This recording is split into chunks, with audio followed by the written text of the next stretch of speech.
ఇప్పుడు ఏం చేద్దామంటే థర్డ్ చాప్టర్ లో మనం ఏం చదువుకున్నా ఒకసారి పునశ్చరణ చేసుకుందాం.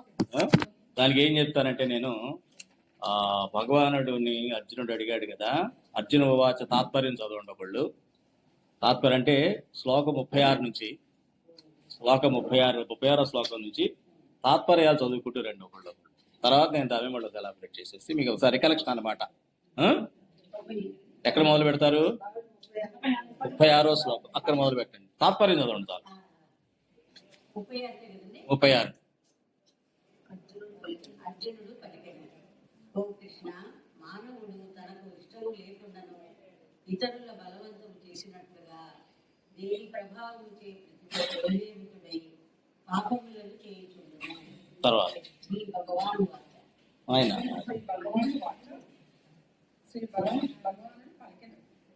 రజోగుణం నుండి ఉత్పన్న మగునదే కామము. ఇది ఏ క్రోధ రూపములు కాంచను. ఇది మహాసనము. భోగాన్ని భవనంలో ఇది చల్లారనది కాదు. పైగా అంతు లేని పాపకర్మ చరణములకు ఇది ఏ ప్రేమ. కనుక ఈ విషయమును వీరిని పరమశత్రువుగా తర్వాత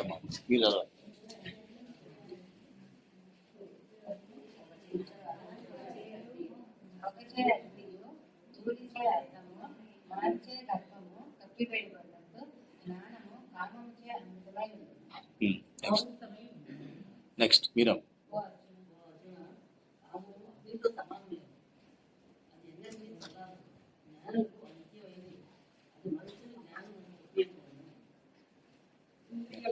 మనస్సు బుద్ధి ఈ కామములకు నివాస స్థానము.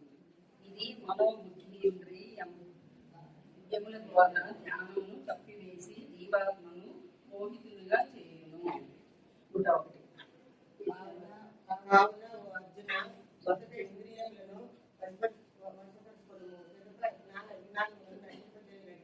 మహాపాపి నీ కామమును అవశ్యంగా సంరక్షించుకుని రూపుమాకుము.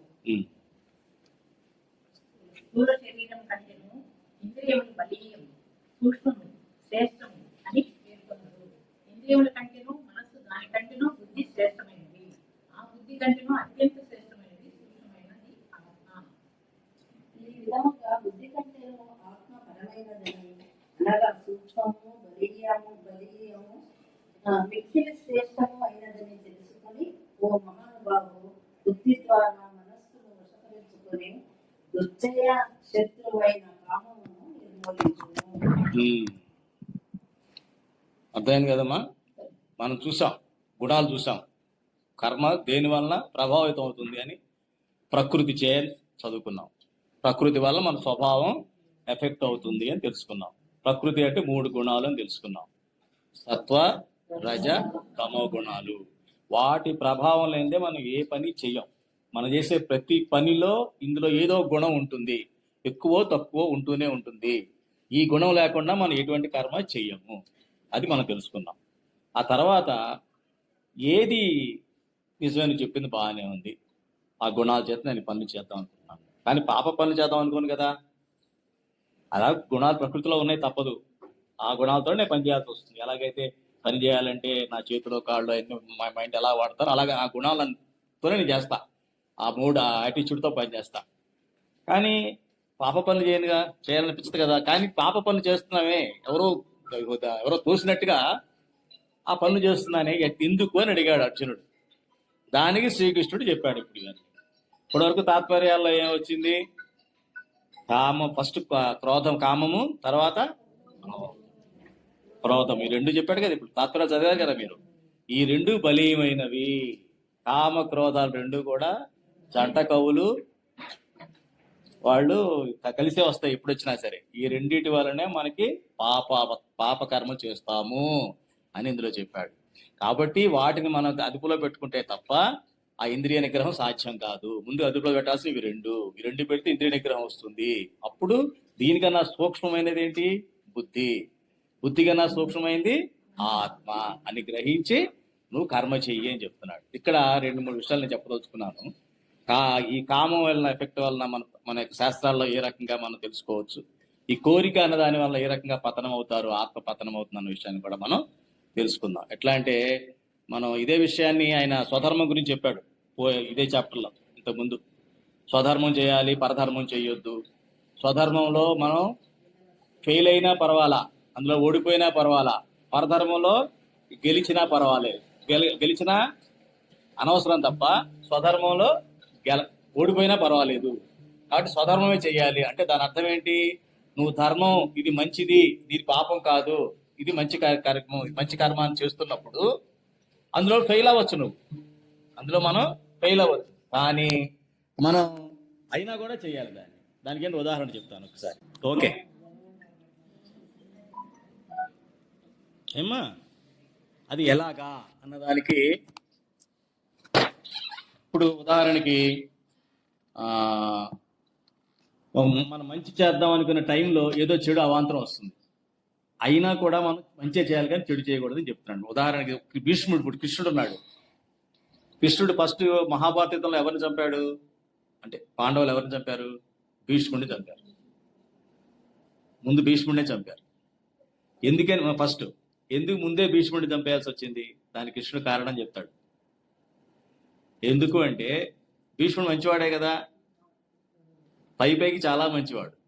ఎందుకు మంచివాడు?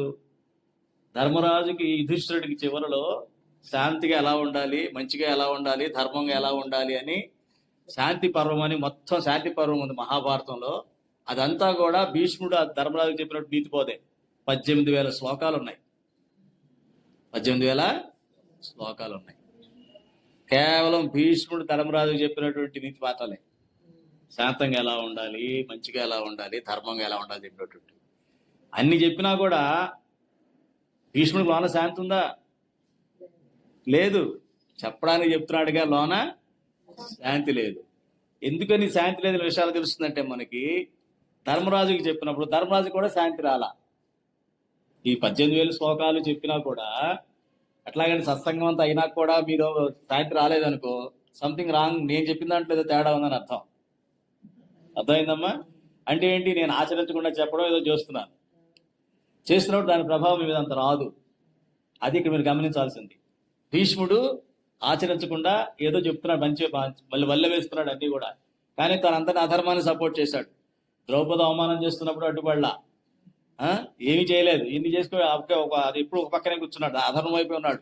ఒకసారి నేను అధర్మం వైపు ఉన్నాను, నేను పాండవుల వైపు వెళుతున్నాను, ధర్మమే నాది అనుకుని వెళితే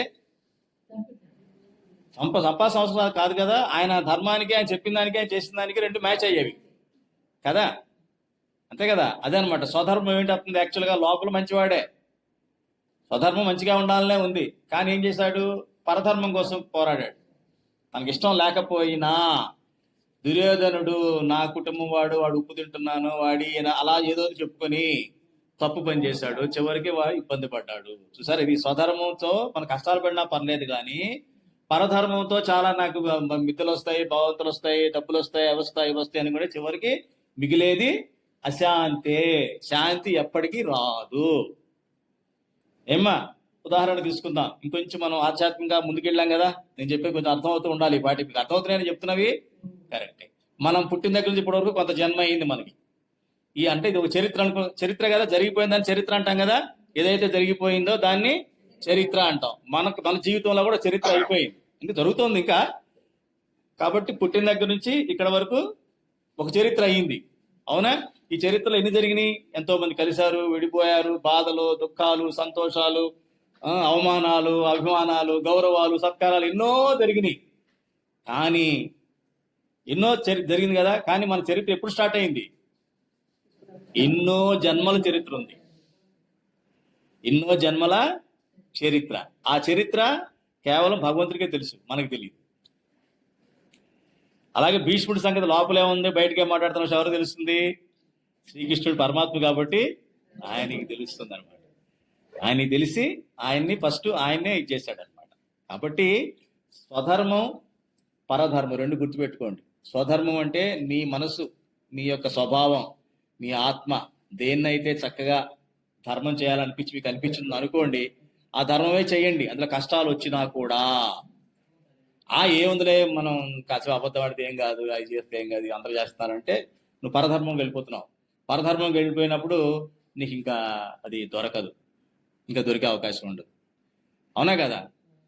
కానీ ఇదే మా ప్రముఖ స్వామి మహారాజ్ గారు, గురువు గారు ఉన్నారు కదా, ఆయన చెప్తారు, ఉదాహరణ చెప్తారు, చాలా బాగా చెప్పారు. ఆయన ఏమంటారంటే, ఇప్పుడు మా ఆఫీస్లో మనం పనిచేస్తాం, ఇలాంటి విషయం చెప్పాల్సిన చెప్పాడు ఆయన. ఎవరు క్వశ్చన్ వేశారు ఇట్లాగే, ఇప్పుడు ఎలా ఎందుకు అట్లా జరుగుతుందంటే ఇది చాలా సింపుల్ ఇది అని చెప్పి ఏం చెప్పారంటే, మనం ఆఫీస్లో పనిచేస్తున్నామమ్మా, చేస్తున్నప్పుడు ప్రమోషన్ ఎక్స్పెక్ట్ చేస్తున్నాం 2 రోజుల్లో. నా ప్రమోషన్ లిస్ట్లో ఉన్న విషయం తెలిసింది, నేను చాలా బాగా కష్టపడుతున్నాను, పై వాళ్ళందరూ కూడా నన్ను చాలా ఇష్టపడ్డారు, వాళ్ళు కూడా రికమెండేషన్ చేశారు, నా పేరు లిస్టులోకి వచ్చిందని అనుకుంటున్నారు. మీరు అనుకున్న టైంలో మీ కొలీగ్, మీ పక్కన ఉన్నవాడు, అప్పటి వరకు మీతో కలిసి ఉన్నవాడు బాస్కి ఏదో మీ మీద చెప్పి ప్రమోషన్ రాకుండా చేశాడు అనుకోండి. ఈ విషయం మీకు తెలిసింది, ఎవరు చెప్పారో, ఎవరు చెప్పడం వలన ఆ ప్రమోషన్ ఆగిపోయిందనే విషయం మీకు అర్థమైంది. అప్పుడు మీరు ఎవరైతే మీ కొలీగ్ ఉన్నాడో, మీ ప్రమోషన్ ఆపాడో, వాడి మీద కోపం ఉంటుందా ఉండదా? ఉంటుంది కదా, న్యాచురల్. కోపం ఉంటుందా? ఎందుకు కోపం?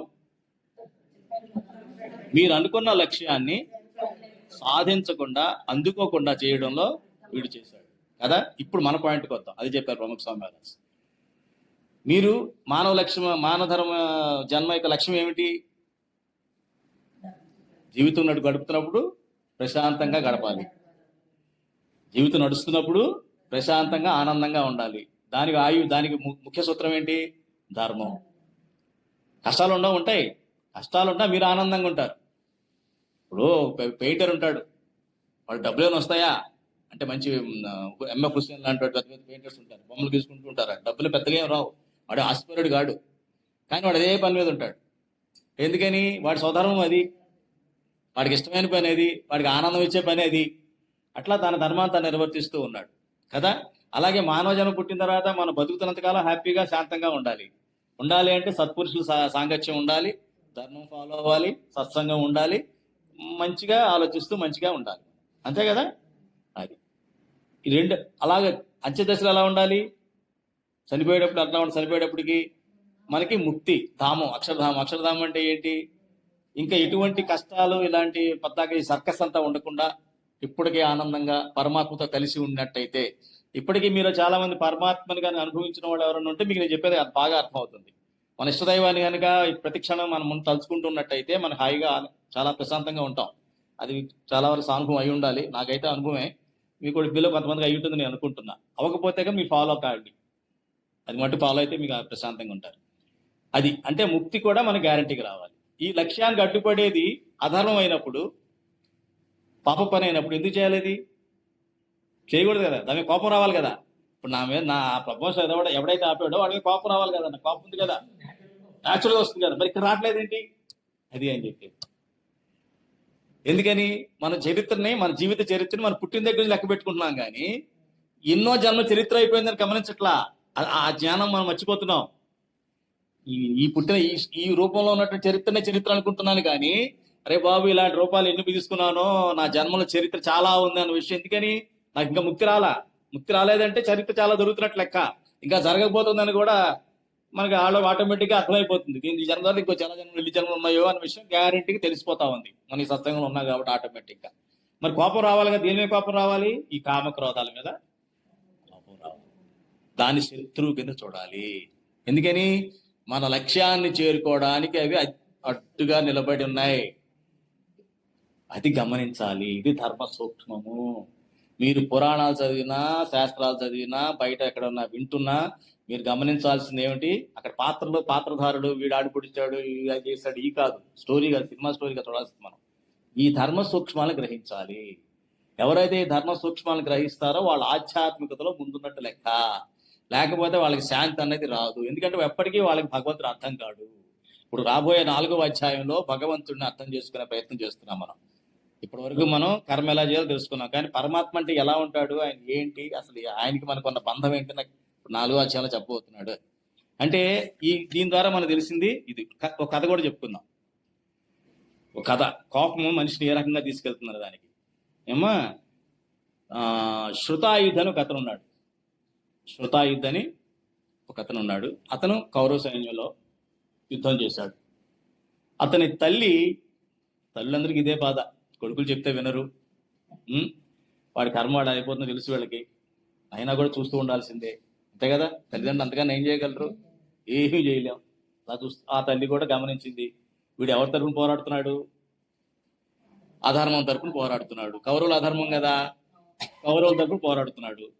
అధర్మం తెలుసు, చచ్చిపోతాడు గ్యారంటీ. అధర్మం వైపు ఉన్నవాడు వాడు ఎట్టాగు ఉండే సమస్య లేదు, గ్యారంటీ. అక్కడ పరమాత్మ ఎదురుగా ఉన్నాడు, అది వీడు గ్రహించింది. మరి కొడుకుని కాపాడుకోవాలి తాపత్రం అలాగే ప్రతి తల్లికి ఉంటుంది. ఎలా కొడుకు ఎట్లా ఉంటాడైనా వాడిని మనం రక్షించుకోవాలి అని ఉంటుంది. అమ్మా అది ఆవిడ గాంధారి. ఏమ్మా ఈ సుతాయుధని ఈవిడ మదర్ అనమాట. ఆవిడ అప్పుడు ఏం చేసింది? ఆవిడ తపస్సు చేసింది.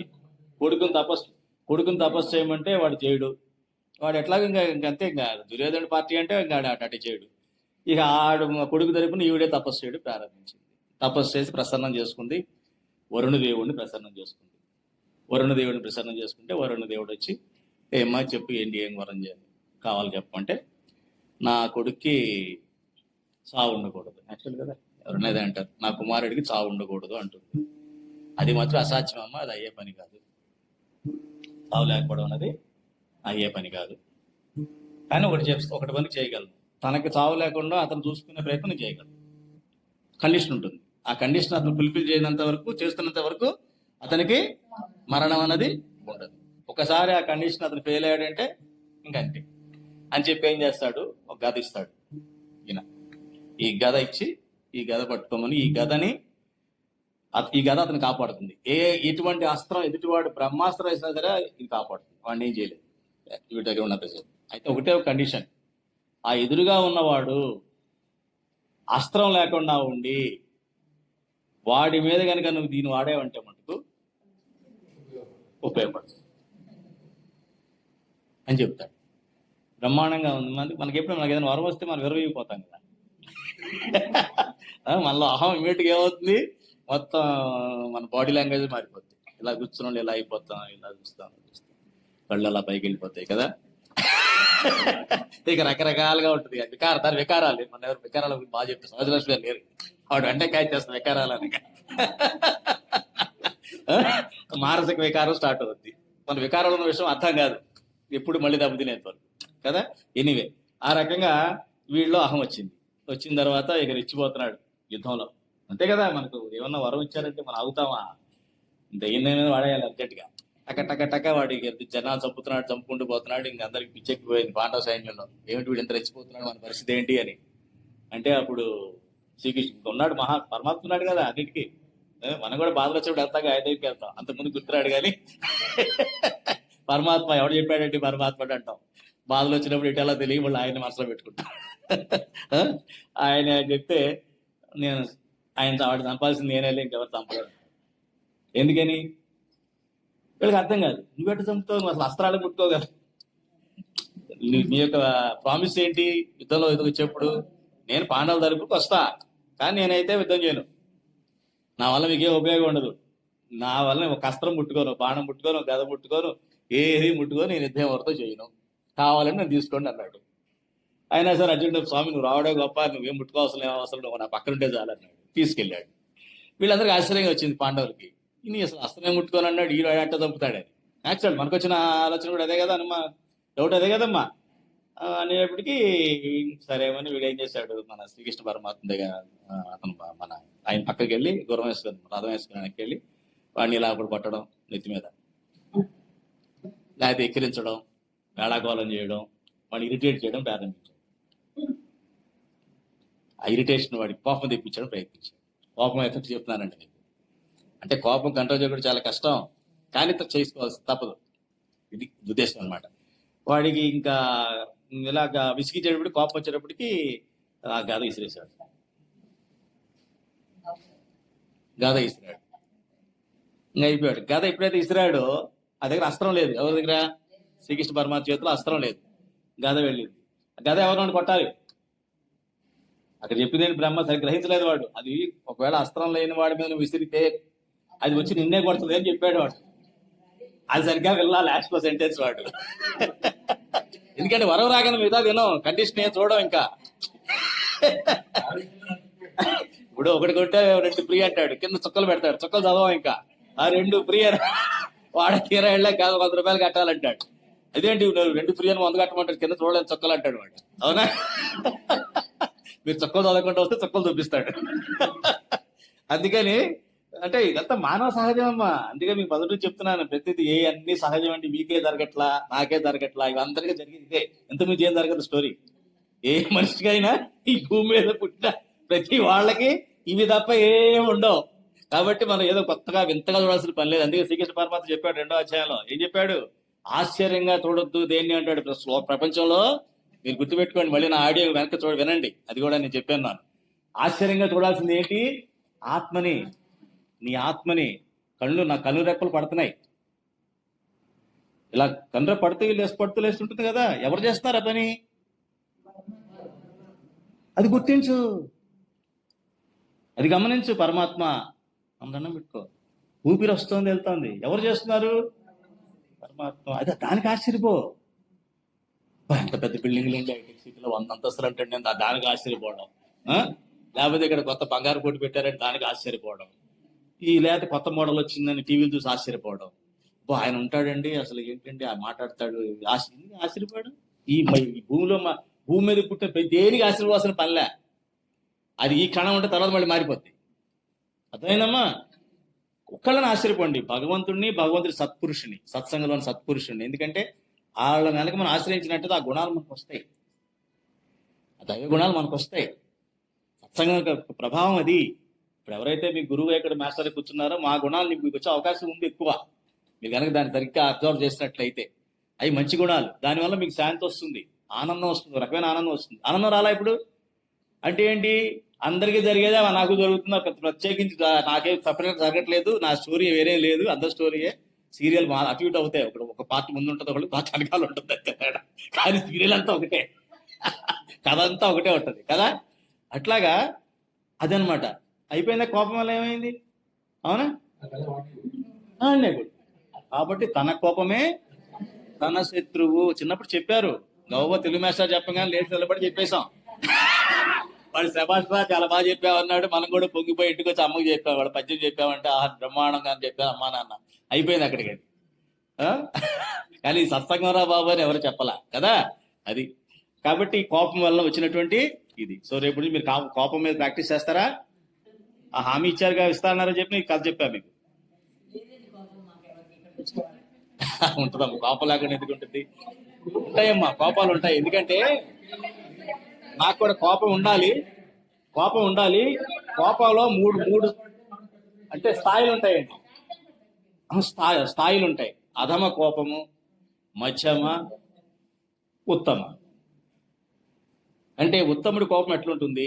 మంచి క్వశ్చన్ వేశారు కాబట్టి మంచి అవకాశం వచ్చింది చెప్పడానికి నాకు. మళ్ళీ ఉత్తమ కోపం అంటే ఏదో ఆ క్షణం ఉండి తగ్గిపోతుంది, వాడు గుర్తుపెట్టుకోడు, రియాక్షన్ అంతే. మధ్యమ కోపం వాడికి 4 రోజులు ఉంటుంది, లేదా 2 రోజులు, 1 రోజు ఉంటుంది, తిరుగుతుంటుంది, వాళ్ళు రీప్లే జరుగుతుంటుంది అనమాట.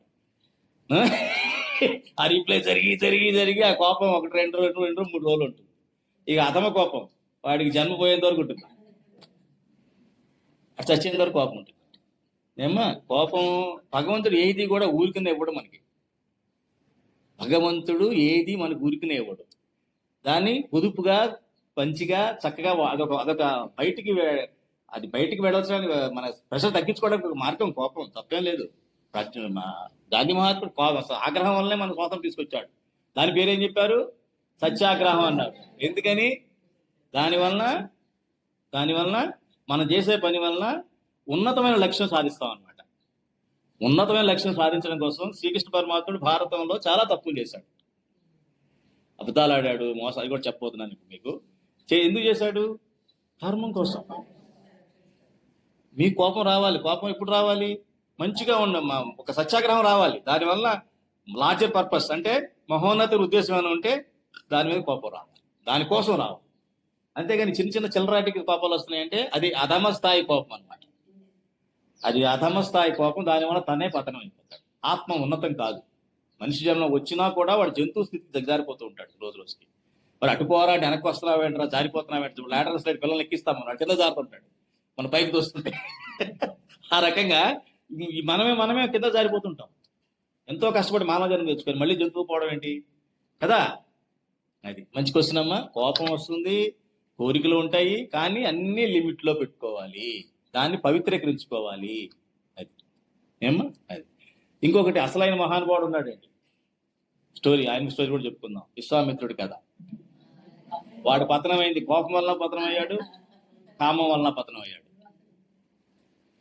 ఎందుకని పతనమైనా కూడా తను ఎందుకు గ్రహించగలిగాడు అది ఆలోచించండి. దాన్ని చెప్పిన ఉదాహరణకి ఇప్పుడు దీనికి మ్యాచ్ అవుతుంది. అంటే వాటిని అతని లక్ష్యం ఉన్నతమైన లక్ష్యం. మీరు కూడా ఎప్పుడు మీ కామాన్ని క్రోధాన్ని కంట్రోల్ చేసుకుంటారు? మీకంటూ ఒక లక్ష్యం ఉన్నప్పుడు కంట్రోల్ చేసుకుంటారు. లక్ష్యం లేనప్పుడు అవసరం ఏంటి? దాని అవసరం ఏంటి? వదిలేస్తాం. దాని అవసరం లేదు కదండి, హ్యాపీగా ఉన్నాను ఎందుకు? ఆ కోపడిన మా ఆయన మీద కోపడతా పడి ఉంటాడు, ఏముంది? లేకపోతే మా పిల్లాడి మీద కోపడతారు, పడి ఉంటాడు. లేదా పనమ్మ మీద పడి ఉంటుంది. అంత పడుండే వాళ్ళ మీద కోపం తెచ్చుకుంటే ఏం పోయేదే ఉంది, లాగా ఉంటాను అని అనుకుంటే ఏం చేయలేము. ఎందుకంటే నీకు లక్ష్యం లేదు, ఏదో కాలక్షేమం జీవితాన్ని నాకు అనుగుణంగా మలుచుకోవడానికి ట్రై చేస్తున్నావు. కానీ ఉన్నతమైన లక్ష్యం ఉంటే విశ్వామిత్రుడిలాగా దాన్ని కంట్రోల్ చేసుకుంటాడు. ఇప్పుడు మీకు అర్థమైందా ఎవరు కంట్రోల్ చేసుకుంటారో? సో మీరు ఉన్నతమైన లక్ష్యం ఏముండాలి? ఆధ్యాత్మిక సత్సంగంలో ఉన్నాను కాబట్టి నేను జీవితంలో శాంతిగా ఉండాలి. నా కోపం నా శత్రువు అనే విషయం నాకు అర్థమైంది. నేను శాంతిగా ఉండాల్సిందే, 10 మందికి శాంతిగా ఉండేలా నేను చేయాల్సిందే. అర్థమైందా? అల్టిమేట్ గా నాకు ముక్తి అన్నది, నాకు ఆధ్యాత్మిక ముక్తి రావాలి, పెద్ద పరమ ఉన్నత లక్ష్యం. ఆ లక్ష్యం వస్తే నేను రావు. యాక్చువల్గా అది రావడం కొంచెం టైం పడుతుంది మీకు. అయినా కాకుండా శాంతిగా ఉండాలని కొన్ని లక్ష్యం పెట్టుకున్నట్టయితే కోపం ఉండకూడదు. సో దాన్ని ఎట్టి పరిస్థితుల్లో మనం అధిగమించాలి అని. ఇప్పుడు విశ్వామిత్రుడి యొక్క ఉన్నత లక్ష్యం ఏమిటి? వెరీ గుడ్, బ్రహ్మర్షి అవ్వాలి అని. అది మామూలు వ్యవహారం కాదు కదమ్మా, దానికి మామూలు వ్యవహారం కాదు. ఆయన ఆల్రెడీ రాజు, చక్రవర్తి అయిన వాడికి బాధ అంతా ఎందుకు? ఈ తపస్సులు ఏంటి? అడవుల్లో పోయి ముక్కు మూసుకొని ఒంటికాల మీద ఏం తినకుండా అంత అవసరమా? ఒక లక్ష్యం ఉండబట్టి అవసరం. లక్ష్యం లేకపోతే అవసరం లే. మనం అంతా అది మన రాజుగారి లాగా అన్నీ ఉన్నాయి కదా, ఎందుకు ఏరిపోతే తలనొప్పులు అని అనుకొని మనం లక్ష్యాలు పెట్టుకోం. ఇది రాలే ఈ జన్మకి అన్నట్టుగా లక్ష్యాలు పెట్టుకోవాలి. లక్ష్యాలు పెట్టుకుంటే జీవితం ముందుకెళ్ళదు. కాబట్టి మీరు ఆధ్యాత్మిక లక్ష్యం పెట్టుకోండి. ఆధ్యాత్మిక లక్ష్యం, ఎవరైతే ఆధ్యాత్మిక లక్ష్యం పెట్టుకున్నారో వాళ్లే ఉన్నత స్థాయికి వెళ్ళారు.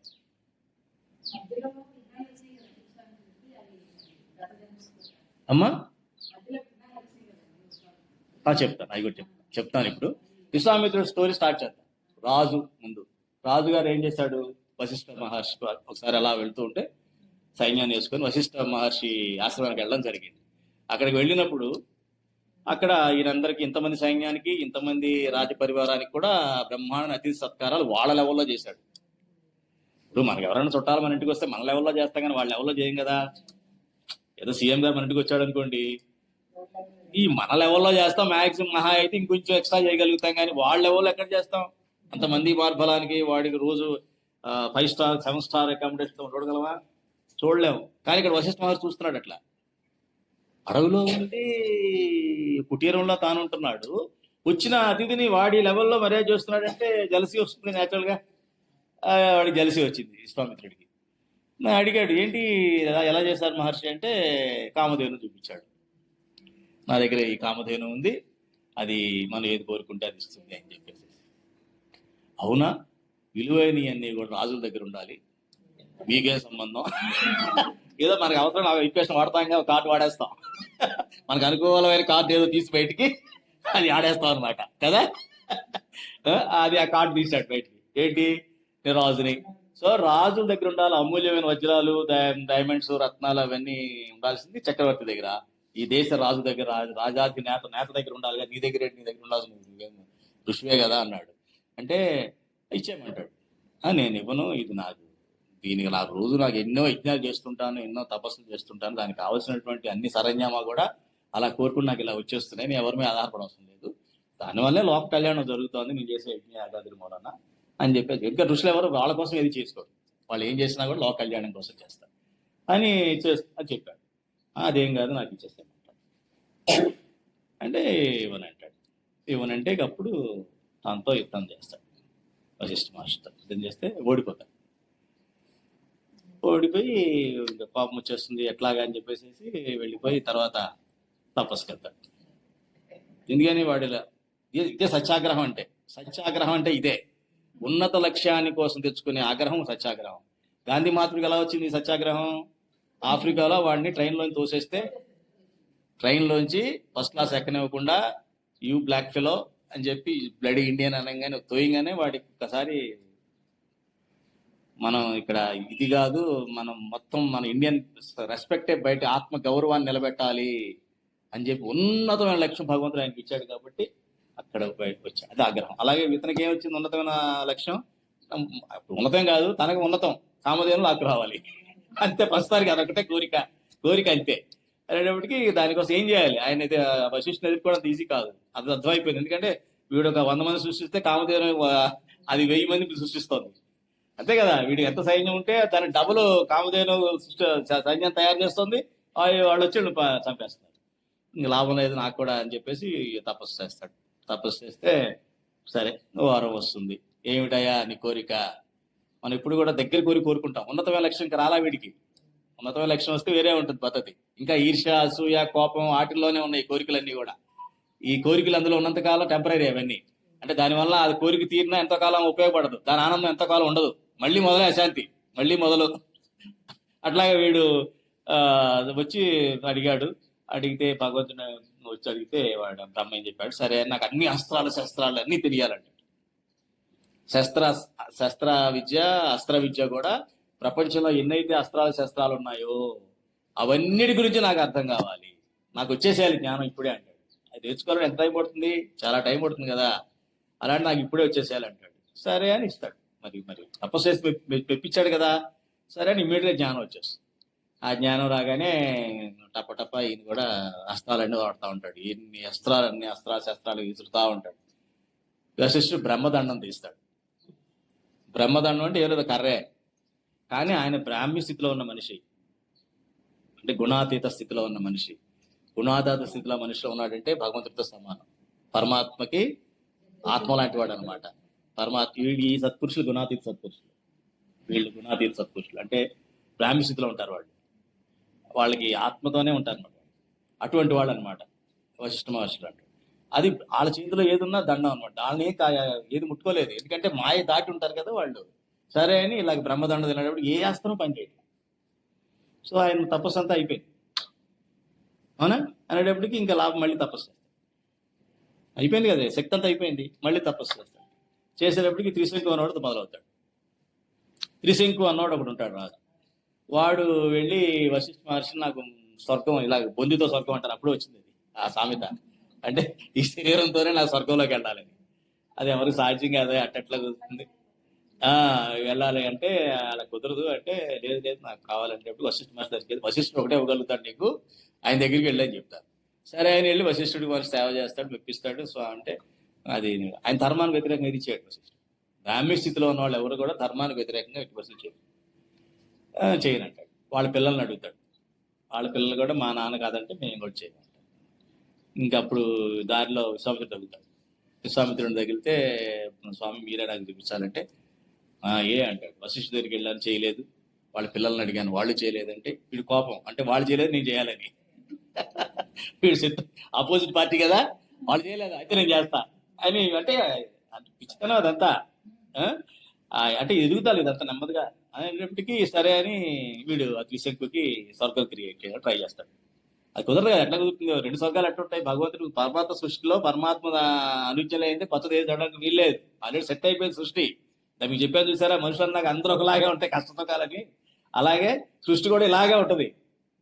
పుడుతుంటారు, వస్తుంటారు, బోల్డ్ గ్రహాలు వస్తుంటాయి, తిరుగుతూ ఉంటాయి, అన్ని అది నడుస్తూనే ఉంటుంది వ్యవహారం అంతా కూడా. అనేటప్పటికీ సరే అని, అలా కాదు నీకు తపశక్తి ఎంత ఉందని అడిగారు. ఎవరు? దేవతలు.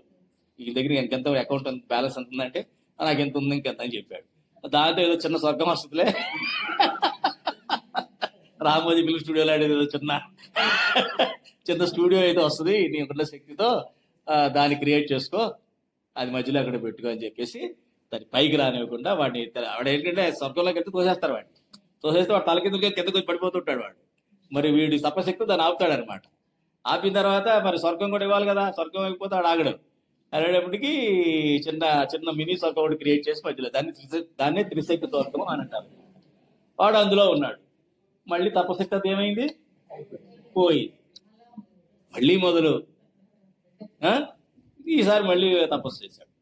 చూడండి, కామం అన్నది కోరిక కదా వీడిది. కామధేను తెచ్చుకోవాలనే కోరిక, ఈతో వాడి వశిష్ఠుడిని ఓడించాలనే కోరిక, ఇవన్నీ స్వధర్మం కాదు, పరధర్మం. దీనివల్ల ఉపయోగం లేదు. నువ్వు కింద పడతావు, లేస్తావు, దులుపుకుంటావు, మళ్ళీ పడతావు, మళ్ళీ లేస్తావు, మళ్ళీ దులుపుకుంటావు, ఇదే జరుగుతూ ఉంటుంది జీవితం అంతా. అర్థమైందమ్మా? అప్పుడు మళ్ళీ వెళ్ళాడు ఆవిడకి, మళ్ళీ చేశాడు తపస్సు, ఘోర తపస్సు చేస్తున్నాడు. చేస్తుంటే మళ్ళీ ఇంద్రుడి థియేటర్ వీడు మళ్ళీ మొదలు పెట్టాడని చెప్పి అప్పుడు మేనకని పంపిస్తాడు. ఇది అయిపోయింది, క్రోధం అయిపోయింది, కామం మీదకి పంపించాడు. మేనకని పంపిస్తే ఇంకా అది మీకు అందరూ తెలుసు స్టోరీ, మేనక స్టోరీ అంతా తెలిసిన తర్వాత ఆయన రియలైజ్ అవుతాడు, ఇదేంటి ఇన్నాళ్ళు నేను ఎందుకు ఇలా ఇరుక్కుపోయానంటే ఈ గృహస్థాశ్రమంలో, నేను నా లక్ష్యం ఏంటి గుర్తొచ్చి ఆవిడ ఎలాగ వెళ్ళిపోతుంది, అది ఆ స్టోరీ అట్లా ఉంటుంది. అంటే ఆ రకంగా మళ్ళీ తన తపశక్తి అంతా పోయింది. అప్పుడు మళ్ళీ ఈసారి దృఢమైన నిశ్చయంతో మళ్ళీ కామానికి క్రోధానికి రెండింటికి లొంగకుండా ఈ నిర్ణయం తీసుకున్నాడు ముందు. అంటే తను ఎక్కడ ఓడిపోయాడో, ఎక్కడ పతనం అవుతున్నాడో విషయం గ్రహించి పట్టుకున్నాడు. అంతే కదా, మనకి జబ్బు ఎక్కడో దేని వల్ల వస్తుందో తెలిస్తే దానికి మందేస్తే పోతుంది. అది దేని వల్ల వస్తుందో తెలియకపోతే ఇబ్బంది కదా. కనీసం తెలుసుకోవడం అన్నదే సగం గెలిచినట్టు లెక్క, మనం సగం పాస్ అయిపోయినట్టు లెక్క. వీటికి తెలిసిపోయింది, వీటి వల్ల నేను ఇబ్బంది పడ్డాను రా బాబు, వీటిని వ్యక్తి పరిస్థితులు ఆపాలి, ప్రథమ శత్రువులు వశిష్ఠుడు కాదు, ఈ కామక్రోధాలే అన్న విషయం గ్రహించేసి దాన్ని కంట్రోల్లో పెట్టేసేసి విపరీతమైన ఘోర తపస్సు చేస్తున్నాడు. మళ్ళీ చేస్తూ ఉండగా యజ్ఞం చేస్తున్నాడు, అయిపోతుంది తపస్సు, ఆల్మోస్ట్ ఫైనలైజ్ వస్తుంది. ఆ సంబంధం యజ్ఞం చేస్తుంటే కొన్ని తృణధాన్యాలు పక్కన ఉంటాయి, హోమం చేస్తుంటే చివరిలో ఇంకా వస్తున్నప్పుడు ఇంద్రుడు వస్తాడు, బ్రహ్మ వచ్చేస్తాడు.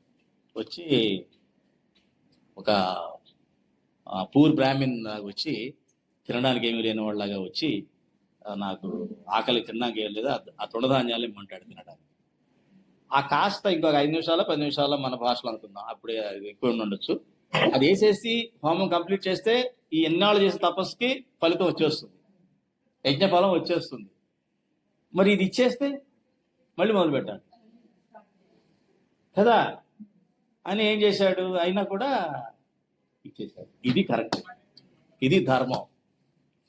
అదైనా అది అప్పుడు బ్రహ్మ తన యొక్క రూపంలోకి వచ్చేసి, నువ్వు ఇప్పుడు బ్రహ్మర్షివే, ఎందుకని నువ్వు బ్రాహ్మస్థితికి వచ్చేసావు, నిన్ను ఏది డిస్టర్బ్ చేయవు, ఇంకా నువ్వు బ్రహ్మర్షివే అంటే అని ఒప్పుకొని అప్పుడు వశిష్ఠుడి దగ్గరికి వెళ్ళి ఆయన కాళ్ళ దండం పెడతాడు. చూసారా, అప్పుడు వశిష్ఠుడు ఆయన ఆశీర్వదిస్తాడు, ఇప్పుడు నువ్వు బ్రహ్మర్షివే, నిజంగా నువ్వు బ్రహ్మర్షివే వశిష్ఠుడు అంటాడు అనమాట. ఇదికేంటి వశిష్ఠుడు చేత బ్రహ్మర్షి అనిపించుకోవాలని కోరిక, కానీ చివరిలో ఆయన అడగడు, వశిష్ఠుడిని బ్రహ్మర్షి అను అని అన్నాడు, ఆయనే అంటాడు. కాబట్టి పరమాత్మ సంబంధించిన సత్పురుషులు ఎవరైనా సరే మన ప్రయత్నం ఏమైనా చేస్తున్నప్పుడు వాళ్ళు హెల్ప్ చేస్తారు ఆటోమేటిక్ గా. ఈయన అడగకపోయినా వశిష్ఠుడు ఏమన్నాడు, నువ్వు బ్రహ్మర్షివి అని ఆశీర్వదించాడు. చూసారా, అలాగే మా దాంట్లో యోగిజీ మహారాజా కథ చెప్పారు, ఇవన్నీ మా సత్సంగంలో వచ్చినాయమ్మా ఇవన్నీ కూడా. ఆయన చెప్తారనమాట, ఒక పిల్లాడు ఉన్నాడు, చిన్న పిల్లాడు ఉన్నాడు అనుకోండి, 4 ఏళ్ళు 3 ఏళ్ళు ఆ పిల్లాడు మామిడి తోటలోకి వెళ్ళాడు. అక్కడ ఉన్నాయి మామిడి చెట్లు, మామిడి కాయలు. వాడు ఏం చేస్తుంటాడు, ఎగురుతున్నాడు, దాన్ని అందుకోవాలి, ఒక కాయన కోసుకోవాలని ఎగురుతా ఉంటాడు. ఎంత ఎగిరినా వాడి దొరకదు, న్యాచురల్ కదా, వీడు పింతుంటాడు, అదే అంత ఎత్తులో ఉంది. చూసి దూరంగా ఒక మనిషి, ఒక ఆయన వచ్చి పోషిస్తాడు, ఆయన పరమాత్మ. అంటే మన సాధన చేస్తూ ఉంటే, మన సాధనలో లోపం లేకుండా గనక చేసినట్లయితే భగవంతుడు అలా దిగొచ్చేస్తాడు. భగవంతుడు అలా దిగొచ్చేసేసి మీకు ఇస్తాడు, సాయం చేస్తాడు. అది ఇందులో చెప్పింది మనకి 3వ అధ్యాయం. మనం తెలుసుకున్నది ఏంటి, కర్మయోగంలో నిష్కామ కర్మ చేయాలి. నిష్కామ కర్మ చేస్తున్నప్పుడు మనకు వచ్చే అవాంతరాలు చెప్పాడు. ఏంటి అవాంతరాలు, మన స్వభావంలో వచ్చే ప్రాబ్లమ్స్ ఏమిటి, కామ క్రోధ కామాలు, క్రోధం, ఈ రెండు కూడా చాలా బలమైనవి. వాటి వల్ల మన పాపాలు చేస్తాము. ఈ రెండింటిని కనుక మన అదుపులో పెట్టుకొని మొత్తం అప్పుడే ఇంద్రియ నిగ్రహం కుదురుతుంది. అప్పుడు ఇంద్రియ నిగ్రహం సరిగ్గా జరిగినప్పుడు బుద్ధి స్థిరం అవుతుంది. బుద్ధి స్థిరమైనప్పుడు ఆత్మ శుద్ధం అవుతుంది, చిత్తశుద్ధి అవుతుంది అని చెప్పాడు. అర్థమైందమ్మా? ఇది మన యొక్క 3rd చాప్టర్లో మనం తెలుసుకున్నటువంటి విషయాలు. ఇప్పుడు 4th చాప్టర్కి వద్దాం. ఆపేద్దామా? 4 అయిపోయింది కదా, వాళ్ళ వర్క్ మొదలు పెట్టాలి. ఓకే, 4th చాప్టర్ రేపు మొదలు పెడదాం ఇంకా. Okay, right.